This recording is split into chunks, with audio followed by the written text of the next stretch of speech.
Hello, I'm Lisa Woollett.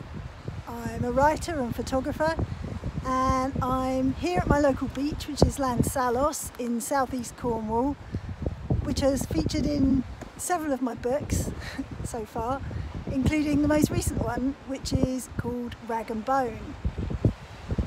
In Rag and Bone, I follow a branch of my family that were dustmen and scavengers over 7 generations, from the Thames in central London out to the estuary and eventually the sea around Cornwall.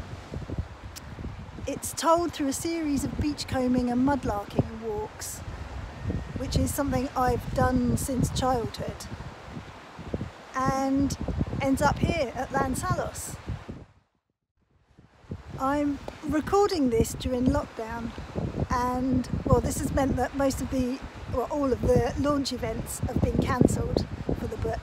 So over the last 2 months I started a blog called the Travelling Museum of Finds, which is a virtual version of something that is part suitcase, part printer's tray, that I was intending to take to various events at festivals and bookshops once the book came out, but I can't do that.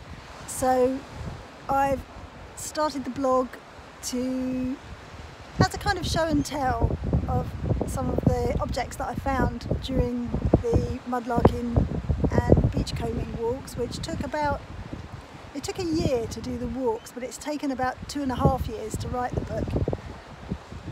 And so I've got quite a few finds with me. I haven't brought my travelling museum down here with me, but I've brought a travelling shoebox of finds today.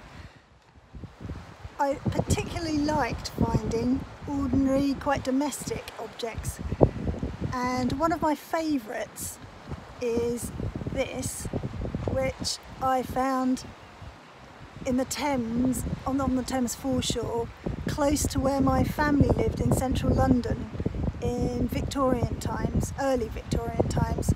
So this is a comb. This is actually 17th or 18th century, and the fine side of the comb was to tease out the nits. Some of these were found on the Mary Rose when it was raised in the 80s, which sunk. It was a Tudor warship that sunk in 1545, and when they dried out the combs, they found 500-year-old nits caught in them still. So that's one of the favourites. One of the reasons I like combs is that I find a lot now as well. So there's quite a lot of my finds, the early finds that are made from bone, would nowadays be made from plastic. And this type of comb, I find a huge number of these on Cornish beaches. Some are older. This one, some of the older ones sink, the older plastics.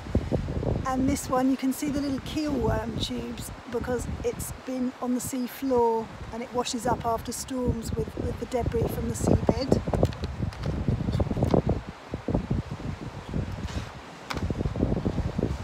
Another favourite, and this is bone as well, and I also have plastic ones. This is a bone toothbrush. I particularly like this one because it has grains of sand caught in the holes in the bone. These were my favourite story about these, whether it's true or not I don't know, is that they were invented by William Addis in 1780, and he was imprisoned at the time for rioting in the East End of London, and is said to have been inspired by a broom in the corner of his cell, and he began production when he came out, and they were being mass produced by the time my family were living where I found the comb. These were being mass produced, although apparently quite a lot of families only had one between the whole family, and they were quite big families in Victorian times. once again, this is an old one from the Thames. This is plastic, quite an early plastic one. And you can see the copper wire in the holes where they held the bristles in place. With the bone ones, they were originally boar hair bristles, so pig hair or Siberian boar was apparently the best. Another favourite are the bone buttons. This is a piece of waste from making, and this is another one, from making bone buttons or beads by hand. And these are the bone buttons again. I find these in the Thames. The toothbrush, the bone toothbrush, was actually found on a Cornish beach, which is really unusual. The Thames mud is a really good preservative, and some of the things come out of the mud in as good a condition as they went in. But on Cornish beaches, they've often had a harder time. So that's another bone button. I particularly like the buttons because my nan had a button box, and both my mum, so that would have been in the 40s and 50s, and then me in the 70s, spent a long time sorting my nan's button box. And it was quite a good example of how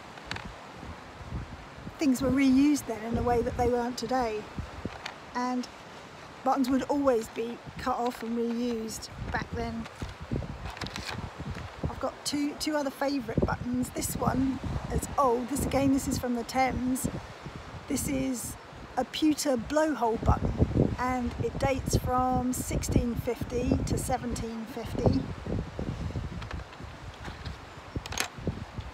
And these